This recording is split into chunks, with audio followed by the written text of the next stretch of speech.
Hello and welcome to the Rust series.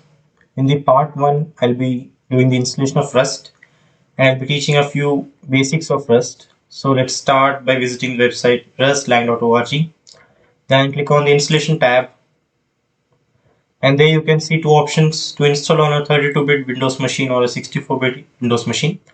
If you're on 64-bit machine, download the 64-bit, and if you're on a Ubuntu distro, the command to install is sudo apt install rust c.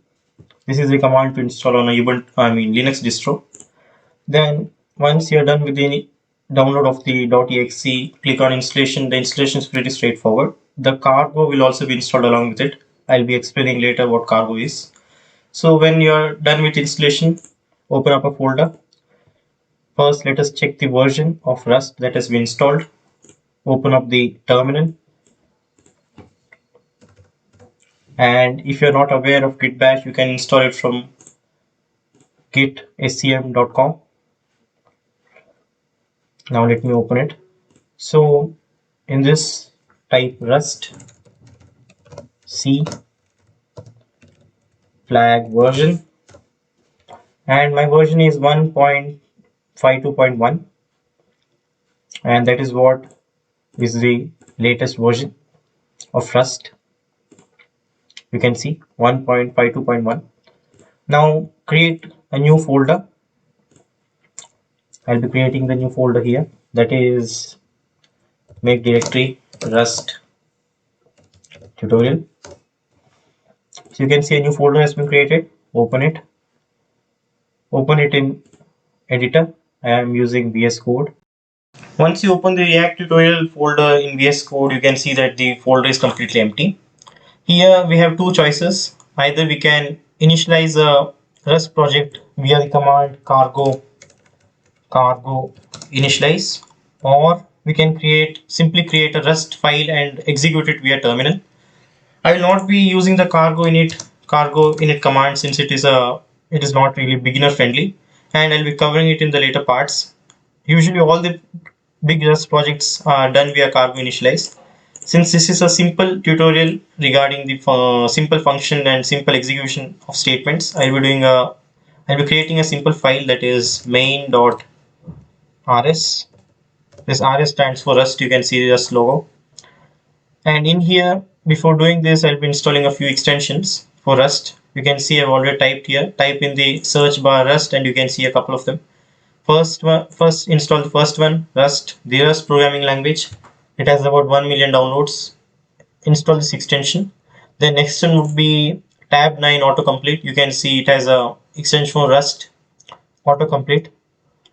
So when you're done with installation, just reload it, reload the editor. To reload the editor, press Ctrl Shift P. You can see the reload window option. Just click on it when you're done with it. Okay, so I've already installed the extensions. After installation, let's print a simple hello world command, hello world statement.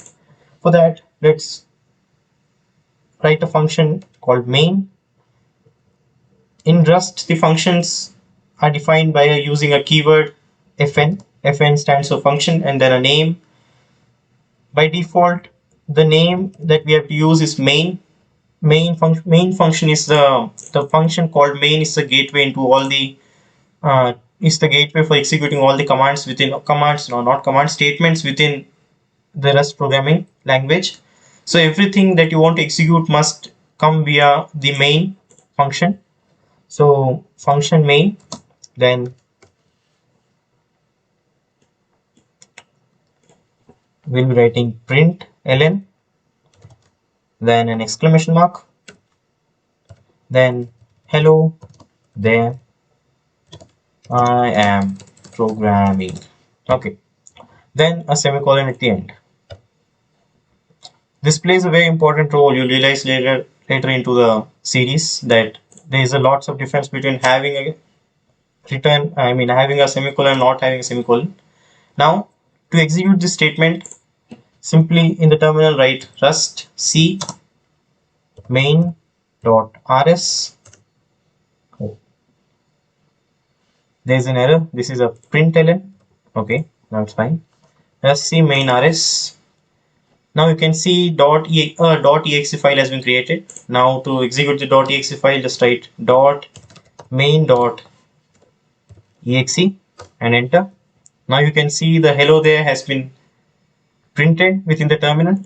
I'll clear this up. Now you can see that hello there has been printed within the terminal. Now if you want to define a variable, you'll be writing let sample variable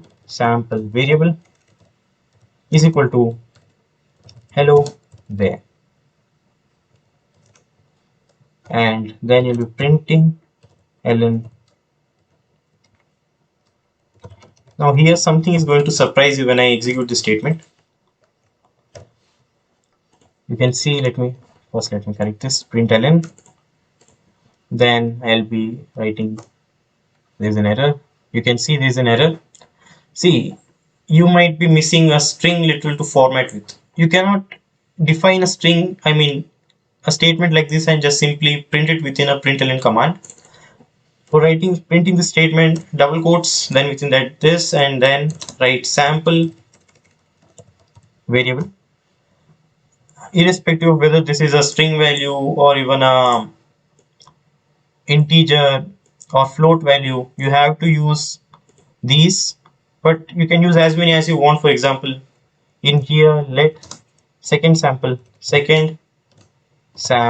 is equal to hello here. Now if I want to, don't forget the colon, and if I want to print this again and just type the variable name and execute it, you'll not get any errors. You can see hello there, I am programming hello there. Now this was the absolute basic on how to print hello there and simple statements. But if you pass println, if you pass a string directly into the println, it will print it directly without any problems or errors. Now let us define a few numbers. Let first number i32 is equal to 43. Okay, now you might be curious what this i32 is. There are two types of numbers, either a signed and unsigned 32-bit number, and currently I'm defining i32 is equal to 43. It means I'm using a signed number with 32 bits, and I have assigned it as 43. Now to print this in Rust, you'll be defining the data types like this. There are a few methods to define it, but generally to define integers you'll be doing like this. For defining strings it is a bit different. I'll be doing it in the next tutorial. For defining integers it is let first number i32 is equal to 43. Now to print this, println, you can see the autocomplete. If you want, you can see, let me show you once again. To get this autocomplete you have to install the extension that I showed you, otherwise you'll not be getting it. Now let's print this number, println, then I'll be writing first number. Now let's execute this main rs. You can see there are no errors. 43. Now you might be curious how to actually increase this number by 1. Usually in C++ you might have seen that there is I++, what we say, increment and minus decrement operators. There are many kinds of them, prefix, postfix. So but the Rust library doesn't have one. It doesn't have a increment or decrement operator. To increase this number 43 by 1, let's create one simple program. First num, I'll be using here we'll be seeing that this let first number is actually a new variable name. It is not the same variable. It will be same variable only if we use the first number. First number is equal to something, but let me here we'll be doing let first number is equal to first number, that is the already existing one, plus 1 plus 1. Okay, now let's clear this. Now again you will see something weird, that is if I execute this I'll be getting an error. Let's see, is it correct or wrong? Okay, I should have got an error. Oh, okay, it's my mistake. Okay, this is actually correct because we have defined a new variable with let first name. So this is how you increment in the Rust. And there is another method which might surprise you a bit. Now if I remove this let first number, I mean I'll be just incrementing the already existing variable. This time if I execute the command, I'll be getting an error. You can see here. What is this? Cannot assign twice to a immutable variable. Immutable variable is something, if you have ever used JavaScript, you might have seen something like let, const.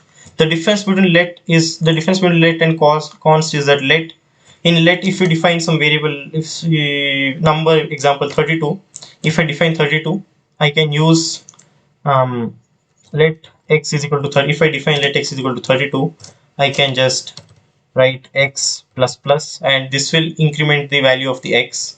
But if I use const x is equal to 32 and I try to increment it, I'll get an error because this value is supposed to be a constant. It is not supposed to change. But in Rust, every value that we define by default, let first num is equal to I 43.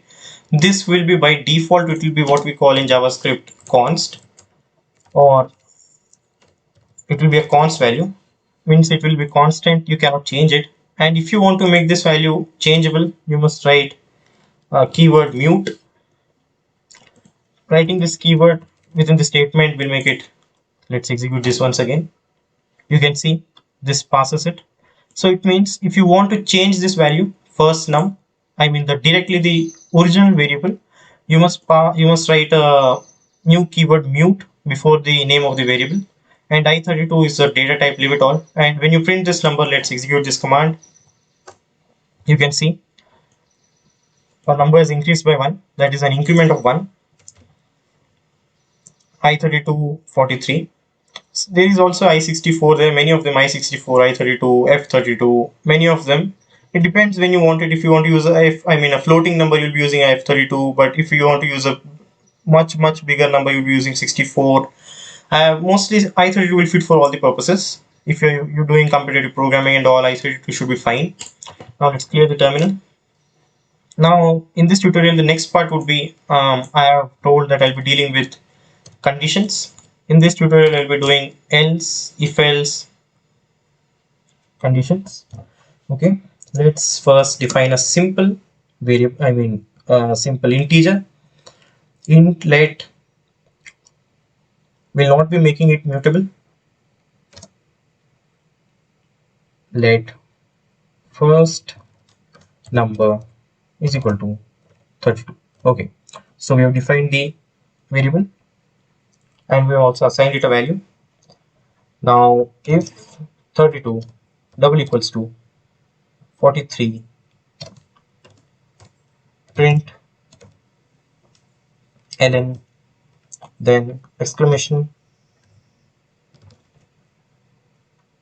or we can just write a statement here, string, what would be the values match.